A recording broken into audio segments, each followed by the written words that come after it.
Hi, I'm Tony Nichols, and welcome to Chamber Chat.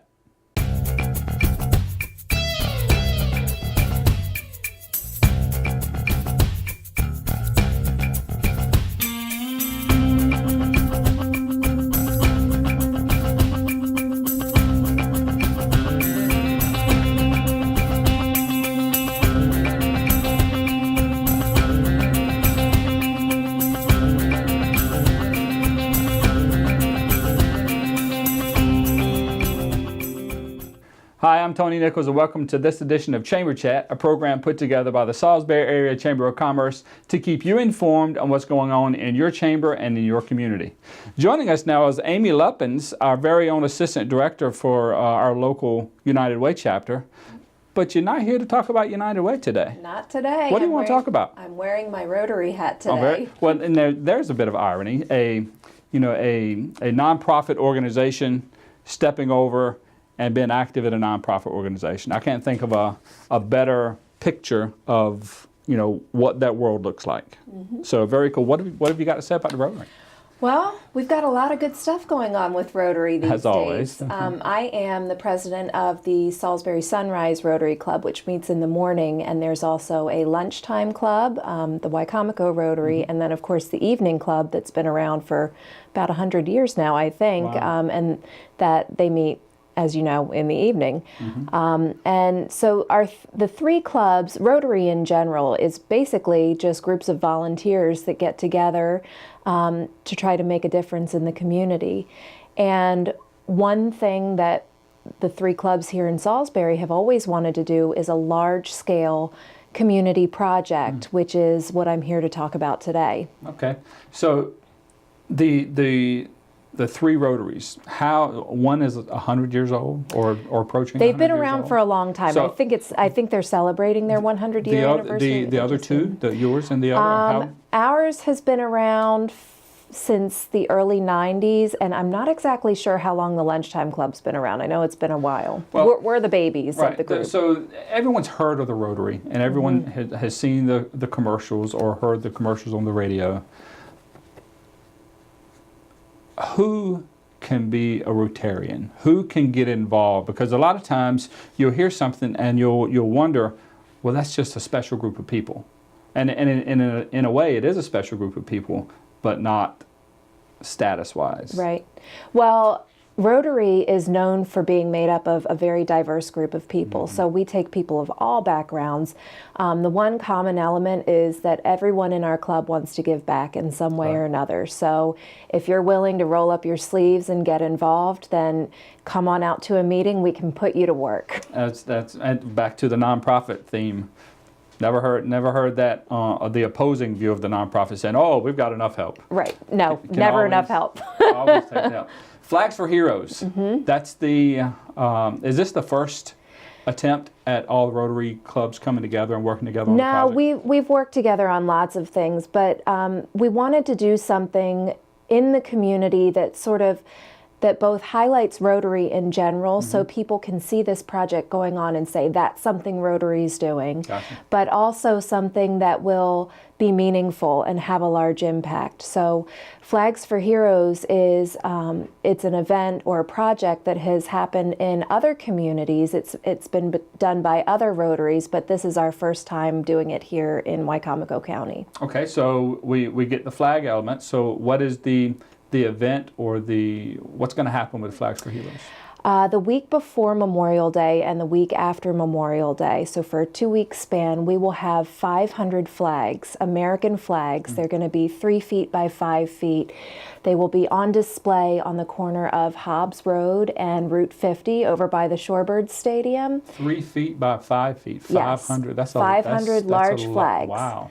And what we are asking of the community is to sponsor a flag in honor of their personal hero. Sure. So whether it is a veteran, obviously, around Memorial Day, we have a lot of flags in memory of people who have served our country, mm-hmm. But it's open to any hero. So if you if you know of a first responder or a teacher that mm-hmm. you would really like to honor, you can sponsor a flag in honor of that particular hero. And where did you say where that would be displayed again? They will be on the corner of Hobbs Road and Route 50. Okay.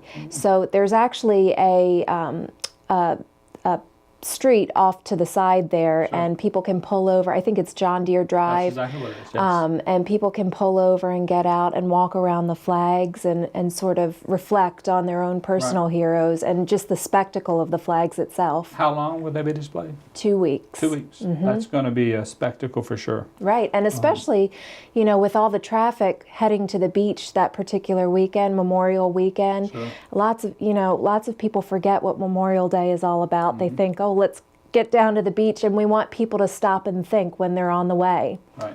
Yeah. Let's talk a little more about, you know, not just a veteran that's a hero. Of course, I think they all are, but the first responders, the teachers, anyone. I would think, and I'm putting a definition on it myself, but anyone that I would think anyone that has made an impact in someone else's life would qualify as a hero. Right. Yeah. And so basically what happens is when someone sponsors a flag in honor of someone else, our Rotaries will mail them a certificate. So it's a really nice certificate. We had people buy or sponsor flags in honor of someone over the holidays, so Okay. they get the certificate for Christmas, birthdays, that type of thing. But I've had so much feedback from individuals, from sponsors, and from people who have been given their certificates of how meaningful. I mean, people, grown men, are brought to tears Sure. getting this type of recognition from their family members and loved ones. How do you sponsor someone? How do you sponsor a flag and sponsor a hero? You can reach out to any Rotarian and they can give you a paper form, or you can go to our website, which is www.flags4heroes.org. So it's flags and the number 4heroes.org. Gotcha.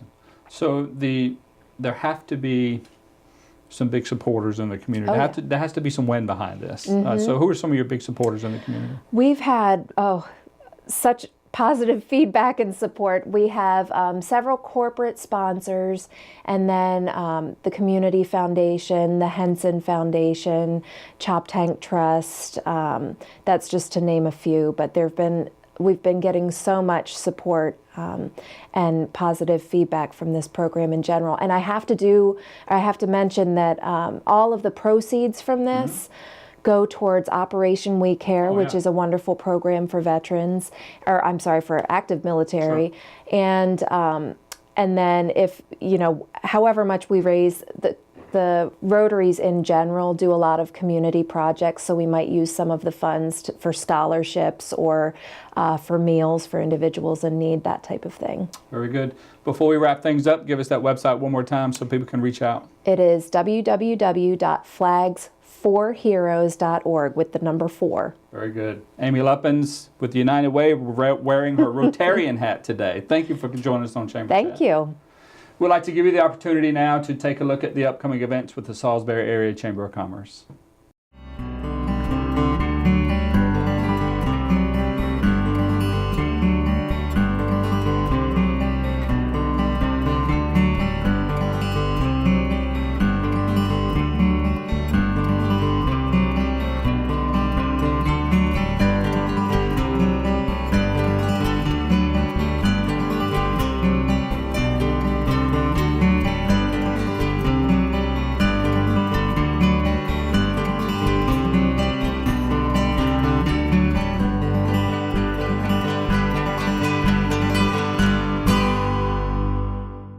Well, welcome back to Chamber Chat right here on PAC 14. Joining us now is Walt Moore, President and CEO of APPI Energy. Walt, welcome to Chamber Chat, man. Tony, thanks for having me on board. You know, the industry field is something that is one of those industries that is changing, almost as fast as the technology field. And I think one probably ties into the other. Before we jump into all those changes that have taken place, give us a little bit of history of APPI. Sure. We created the company back in 1996, right at the beginning of the deregulation of the electric utility industry. And our mission at that point was to assist commercial industrial businesses, both large and small, to go into these competitive energy markets and negotiate both the price and a contract. Yeah. And over those years, we've developed our firm. We're now in our 20th year, Wow. celebrating our 20th anniversary. You might make it. Yeah, we're getting there. So we have 40 employees, Wow. and I'm proud to say that a good 25% of our staff has a degree from Salisbury University. Oh, wow. There you go. Tying it in local. We do. We try to support the university, and we find it a terrific place to recruit from. And we work closely with staff over there in terms of interviewing seniors and working with their marketing department. So we find it, and I think many businesses in Salisbury will find it a great resource to tap into. Oh, I agree 100%. Now, when the energy industry deregulated, it did so for businesses first, and then residential. So you've been tied into the business aspect of it for 20 years. Yes, and our focus still remains primarily on the commercial industrial accounts as opposed to residential, but the ability for both you with your home along with your business is to go out and to shop the market. And the objective of deregulation is really to shop from a wide array of competitive energy companies that want to sell you electricity, Right. and to use that competitive market in order to lower that price and to lock that in for a period of time. Right. And that's really the objective, is to get a stable price assurity so you're not riding the markets and the vortexes and the hot summers, and you're stable with a price that's fixed. Well, that was before you used the word that, I was thinking deregulation and stabilization. Yeah. Of that price point. So Right. So you talk about businesses. I'll put you on the spot. Do you work with local businesses? Yeah. I know you guys are across the country, but do you work with local businesses as well? We do. Businesses like the Shorebird Stadium, WBOC, WMDT, Wycomico Free Library, Pohanka Automotive. So we cover a lot of those types of businesses, but we're also we manage the energy for over 3,000 commercial, industrial businesses in 18 different states. Wow, right here in little old Salisbury. Right here, Make it happen. but the opportunity to shop and to create savings, to create price stability, exists for a Fortune 100 company, all the way down to a local mom and pop business. So it's the benefits can accrue both directions. I want to go back to the changes that we were talking about and how technology changes, and as soon as technology changes, that bleeds into whatever industry that it affects. Sure enough. And then there are more changes. But I guess, to compare what you saw 20 years ago to what it is today, I'm sure there have been many, many changes that have positively affected how businesses can go out and shop for energy. Well, it is. And along with up at the 20,000 foot level, with more fracking technology, horizontal drilling, it's opened up vast fields of natural gas. Storage is at its highest levels in a decade, and that's driven electric prices down to a decade low. So now is an excellent time to shop, and shopping is the center part of this whole process. And it's important, I think, for consumers, both residential and business owners, to know when they go out to shop, the price differential on any given day between a high price and a low price can be significant. And so the real lesson there is you need to go out, you need to shop all of the suppliers in the marketplace. Gotcha. You need to bring that pricing back in to evaluate, because the differential is going to be significant. It sounds like in anything, timing is everything. Yep. Where one potential supplier, their price point was X, which means their, price to the street is Y, and that's going to be across the board, just like every other insurance company or product or service out there. It all ties in together. Right. That's exactly right. And so, and one of the parts of the process, you can be in a current contract today, and you can actually shop for an electric price into the future. Okay. So if prices look attractive today and you're coming out of a contract in February of 17, you can lock that price in today, so it begins when your current contract ends. Wow, okay, and you can lock in that price point today for 2017 Correct. or sometime in the future. And today, electric prices are really at an all-time decade low because of oil and gas. which is Yeah, driving. we've had a big boom there. Sure. Most of the utilities today are being driven on natural gas, not fossil fuels. So it's that's reflecting back in energy prices today. Gotcha. There can never be all positive. What are some pitfalls maybe a business owner may need to look for when they're shopping or when they're in a contract, or there's got to be something there, because there always is. Yeah. Well, what are some of those things that a business owner might need to look out for as they're shopping and locking in rates? Yeah, great question. I think in recent history, the one to look out for is a contract that we call a variable rate.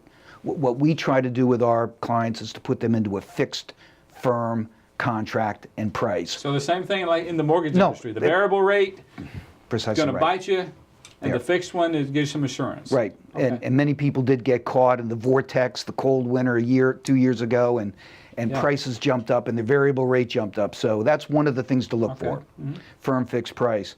The other is what we see happening in the industry today, and it happened back in the telephone days, is slamming, Okay. where a consumer gets moved from their current supplier over to another contract without their permission. Gotcha. So we need to be on the lookout for that, and I would assume there could be without reading the fine print. If you get slammed, to use your word, it could come back to bite you. well, it could, because in that contract are early termination clauses. So someone moves your account without your permission, all of a sudden you've broken the contract. That supplier is going to come back and demand certain charges for terminating the contract early. So the key is don't give your information out on your energy contract or your account, just like you wouldn't give out your Social Security number. Right. All right. Well, I know the boom in the oil and natural gas has helped bring energy costs down here in the United States. We can see that when we drive up and down 13. I'm upset that we bumped back up to 199 here a couple of days ago, and I was upset. And having paid $4 a gallon for gas, I shouldn't be upset at $1.99. Right. But are there any changes that you can see on the horizon that will make the business owner, or put the business owner in a better position, or the more pitfalls that may be coming down the road that they need to watch out for? Well, there are two ways a business owner can manage his energy expenses. One is through price. You can negotiate a good price. The other is in managing the amount of energy you use. So the two things that are going on today is, finding a good firm fixed price, and prices are attractive now. And the other is bringing in technology like lighting retrofit, for example, that can bring in new technology into the office that virtually pays for itself over a short period of time. So those types of technology, along with shopping in the market, are the two things that are accruing benefits to the business owner. Well, any parting words, man? You've dropped some good information on us today. No, I appreciate the time. Thanks for the opportunity, and look forward to seeing more of your shows. Walt Moore, President and CEO of APPI Energy, thanks for joining us here on Chamber Chat. Pleasure. We'd like to give you another opportunity now to take a look at the upcoming events with the Salisbury Area Chamber of Commerce.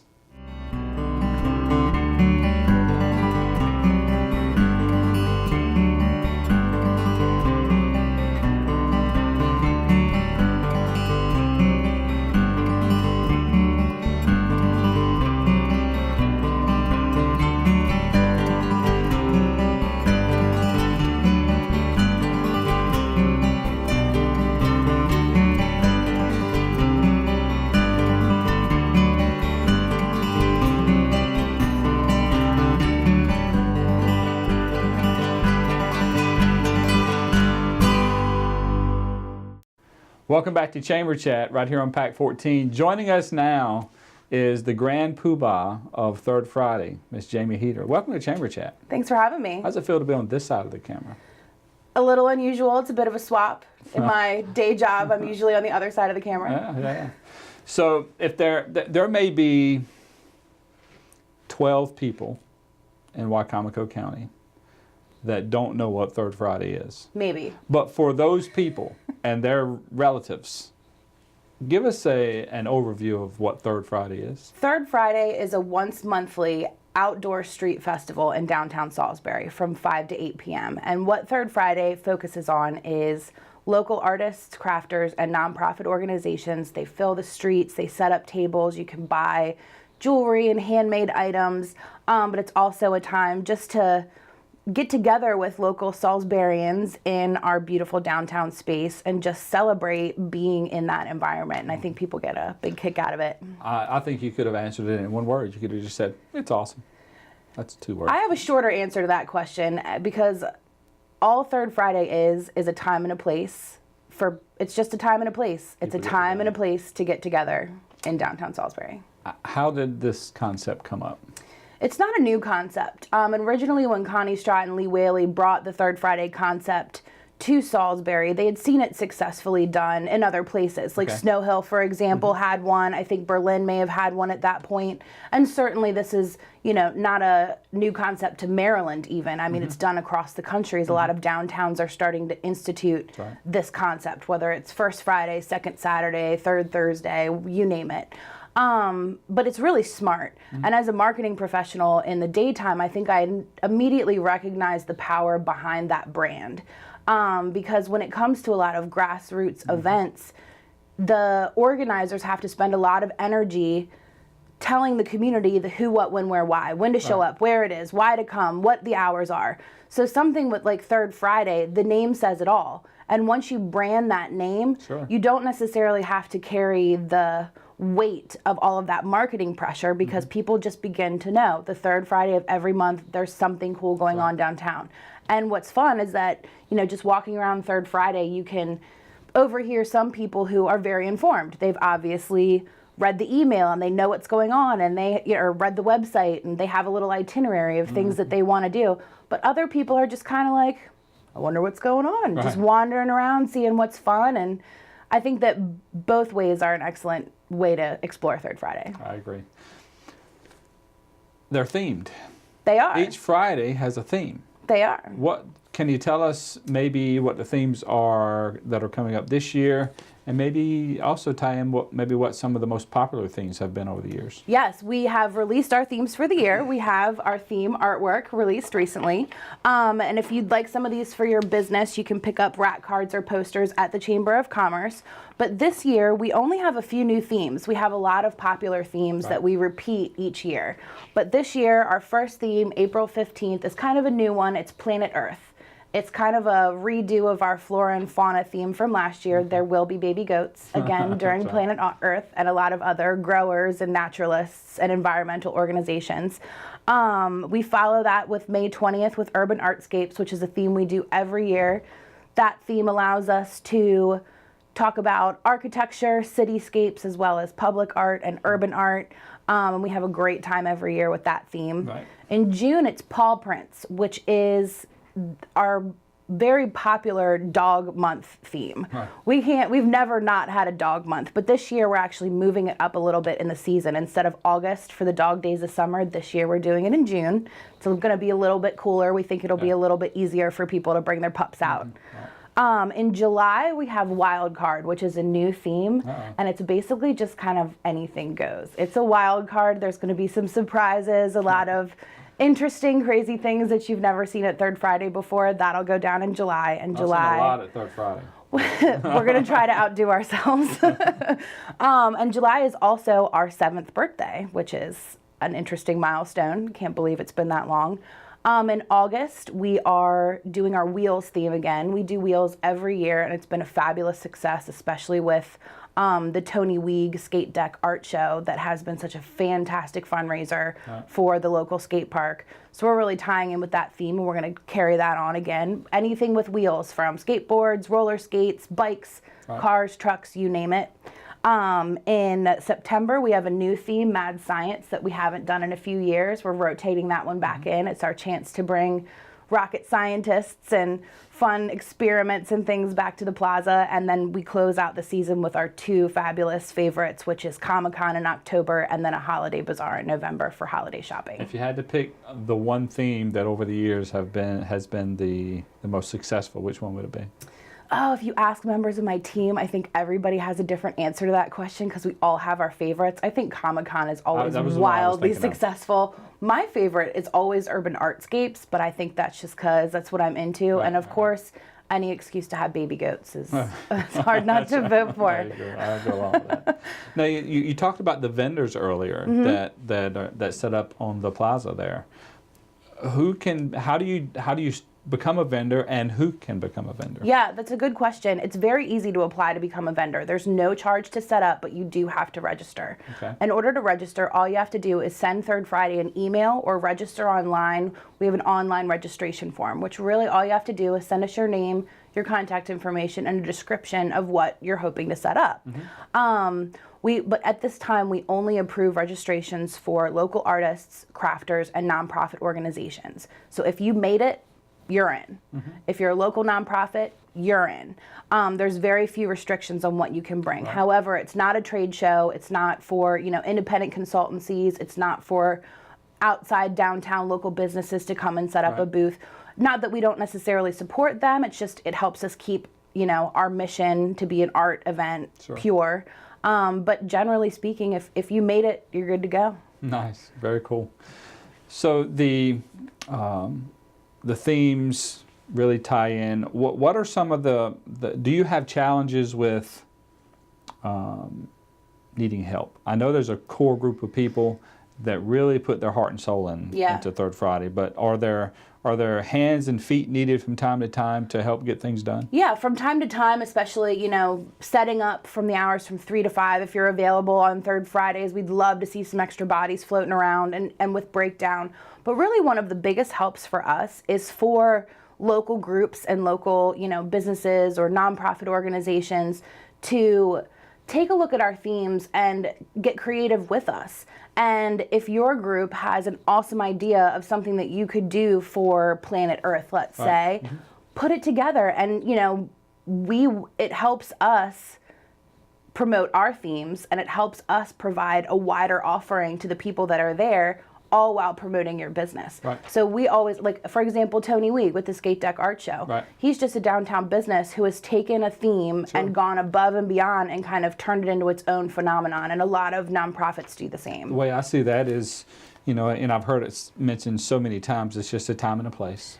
And the timing of it, the timing of putting this time and place in was, it couldn't have been better. But what I see, what you're referencing is you're creating the time and space. Bring some content. Yeah. Bring some stuff that we haven't seen before. Yeah. Register So if people want to help with the setup or breakdown or whatever that may be, how will they get in They can just contact us through our email address. And same if you have a creative idea, run it. If it's kind of out there, run it past us first, but generally we don't say no.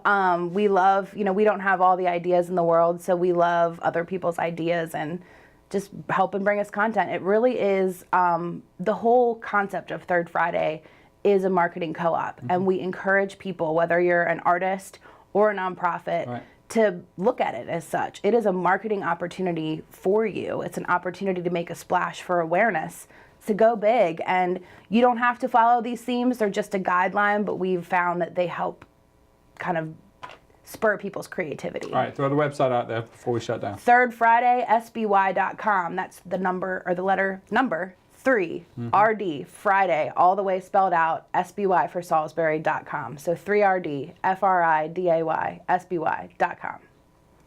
You heard it right here. Jamie Heater, Third Friday, Chief Architect, Bottle Washer, Trash can washer. all the above. Thanks so much for being on Chamber Chat. Of course, thank you for having me.